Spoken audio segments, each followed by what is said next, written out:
friends, today we're going to be making a piece of art inspired by artist Lucy Tiffney. Now, Lucy is an artist that loves making floral designs, meaning things like leaves, flowers, and things from nature that help inspire her. So Lucy is really well known for making wallpaper, fabrics, and things that can be used in your home as part of a piece of art.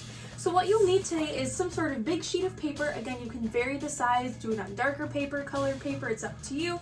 And then we're going to be working with paint today. But again, if you want to follow along and try inventing a different way to do it with different materials, you are totally welcome to be that inventor.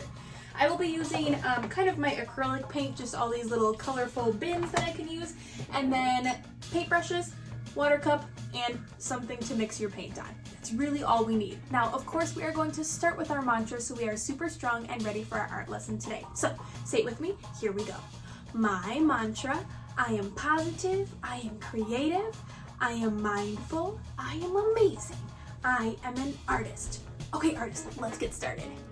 When we observe Lucy's work, you'll notice that her flowers fill the entire page. So in her paintings or in her designs, she really fills in every little nook and cranny.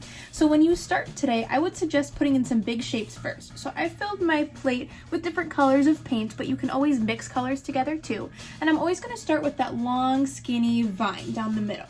And always remembering that sometimes even if the line isn't perfect, that's what makes our painting have a little bit of interest or detail. So one of her most typical ways to make a different kind of leaf or a flower is with a simple line down the middle and then these kind of brush strokes that come down the side. So many of your flowers can have that design.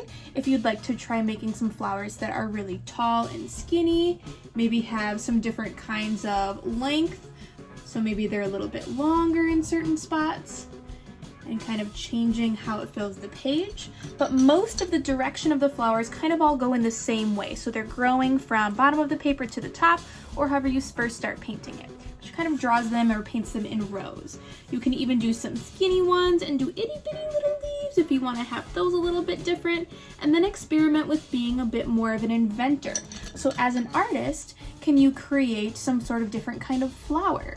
So maybe I'm gonna make kind of a 3-pointed flower up here, coming down to the side, and then I'll make a little wiggle to meet all of those little flowers together.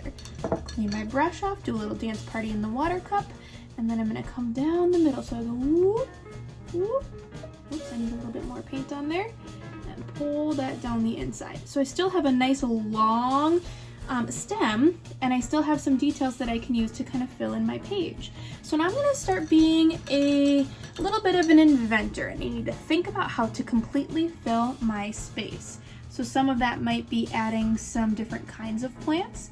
Some of that might be starting with big designs and then going back in, but we're going to practice filling our space similar to how Lucy Tiffney makes her wallpaper.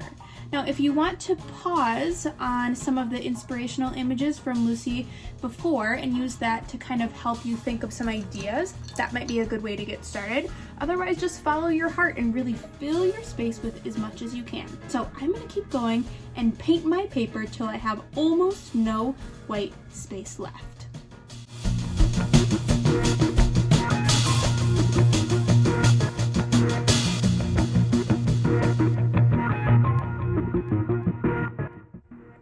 My friends, it is really easy to fill in your entire page when you're inspired by Lucy Tiffney, because you can make flowers that are so beautiful and bold and different from each other and really fill your page. So I love this project, and I really love Lucy's work because it is a great, cheerful inspiration for us as we practice our flowers and filling our page. Now, we're of course going to end with a little motivation or meditation today, and for this one I'm going to have you practice making your fingers kind of like flowers. So as you breathe in, they're going to grow. And as you breathe out, they're going to kind of go back down. And then breathe in and grow and come out and come back down. So let's do 3 of those breaths to practice making our bellies nice and full of air and really making a mindful breathing decision for the rest of the day. So here we go. Get your hands ready, your flowers ready. Okay, and breathe in.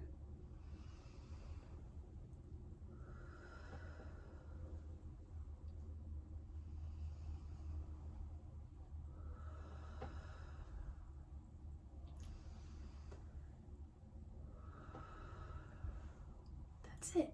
The breathing can really help us focus and be super strong and prepared for anything that might come our way. Remember, my friends, you are amazing, you are strong, you are resilient, and I love you. We will see you next time.